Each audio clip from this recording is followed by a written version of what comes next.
Menyibak sejarah Sunan Bonang dalam menyebarkan agama Islam di pesisir pantai utara Desa Bonang, Kecamatan Lasem, Kabupaten Rembang seperti tak pernah ada habisnya. Selalu muncul daya tarik untuk menelusuri lebih dalam.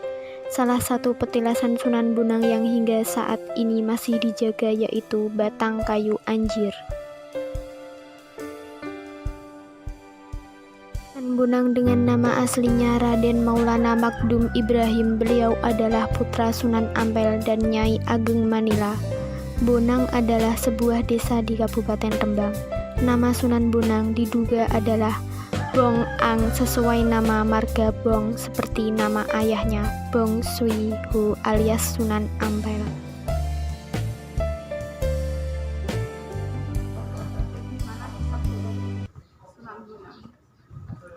Kisah dari Sunan Bonang. Sunan Bonang adalah putra dari Sunan Ampel Surabaya.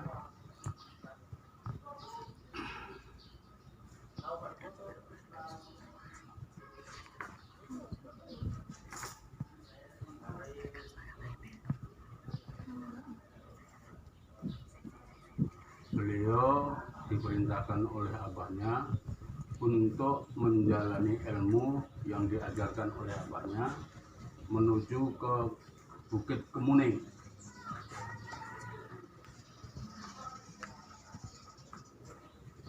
Di Bukit Kemuning itu beliau mengendarai seekor kerbau jantan dan beliau berhenti di sini.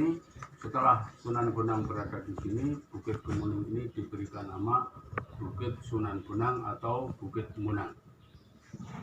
Kemudian setelah itu beliau mengerjakan aktivitasnya di sini, mengerjakan doa, iktikaf, kemudian mengerjakan sholatnya, mengerjakan bermacam-macam aktivitas. Dan di dalam ada tempat yang dipakai buat wirid itu dengan berdiri kaki satu atau muncul dikatakan bahasa Jawa. Itu beliau aktivitas mulai zaman remajanya, mulai masih anak-anak sampai beliau diangkat menjadi wali. Itu adalah sejarah Sunan Bonang.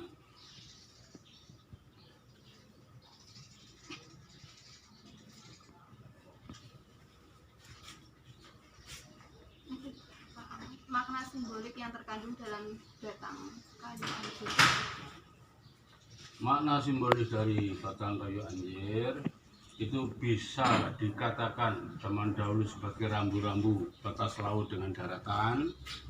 Kemudian bisa dikatakan sebagai alat mancingnya Sunan Bonang dan juga bisa dibilang sebagai tongkatnya Sunan Bonang yang pada waktu itu diletakkan di situ.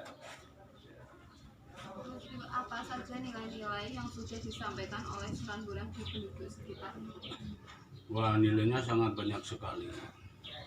Terutama beliau memberi contoh sosial, yaitu suka memberi kepada banyak orang, suka menolong banyak orang, kemudian membimbing kepada orang-orang di sekitar sini yang dulunya jahat menjadi tidak jahat, kemudian mengarahkan kepada masyarakat untuk mengerjakan agama Islam yang dipercayai Sunan Bonang sebagai agama yang diturunkan oleh Allah kepada kita semua. Bagaimana respon masyarakat sekitar terhadap kekuatan dari batang kayu anjir? Sebenarnya itu batangnya itu kan sering dicuri. Nah, itu kalau orang-orang yang di nelayan atau kerja di laut itu kebanyakan banyak yang ngambil sebagian kecil dari kayu itu digunakan untuk sarana agar mereka mudah mendapatkan ikan. Nah, enggak, bukan aji-aji, hanya sebagai perantara. Kemudian yang kedua itu ada beberapa orang yang mempercayai bahwa di situ ada penunggunya. Ada yang itu minta toge dan sebagainya. Itu ada sebagian orang banyak yang ada di luar sana.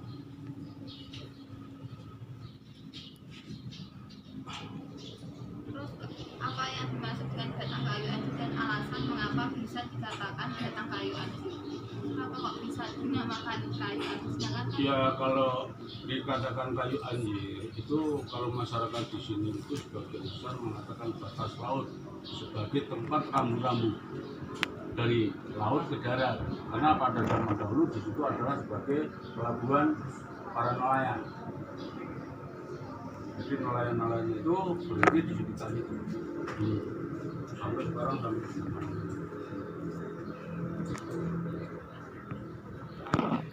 Mengapa batang kayu anjir dipercaya membawa berkah dan jika pelayan berangkat laut akan mendapatkan tangkapan ikan yang berlimpah? Kok bisa dipercaya? Ya itu menurut beliau-beliau itu karena itu karma dari peninggalan Sunan Bonang. Jadi kalian itu peninggalan. Iya, Sunan Bonang kan nelayan. bukan nelayan. Kalau Sunan Bonang itu adalah seorang wali yang ditugaskan untuk mengembangkan agama di seluruh Jawa atau di seluruh Indonesia. Nah, pada itu dipercayai bahwa itu adalah untuk memancing, karena Sunan Bonang ketika Ibu Putri Camba meninggal itu masyarakat pesta laut, pesta ikan dengan ikan yang sangat besar sampai reng dan tusuknya dari tempat makamnya Putri Camba itu adalah duri ikan pada waktu dulu. Sejak kapan ada batang kayu anjir? Ya sejak Sunan Bonang berada di sini. Adakah pengaruh batang kayu anjir terhadap kehidupan masyarakat di desa? Pengaruhnya? Ya kalau di daerah sini nggak ada pengaruh.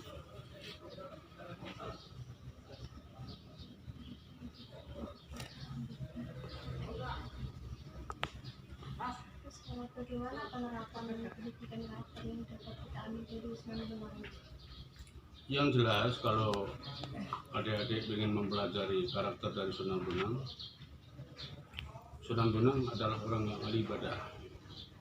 Yang kedua, beliau sangat mempercayai bahwa semua kehidupan di dunia ini bisa terlaksana hidup atas pertolongan Allah. Kemudian beliau memberi contoh-contoh kehidupan kebenaran di dalam perilaku atau perbuatan. Dia memberi contoh dalam kesopanan, dalam tata krama, dalam berbahasa. Kemudian masalah kaitan dengan ekonomi, dia sangat peduli dengan fakir dan orang-orang yatim.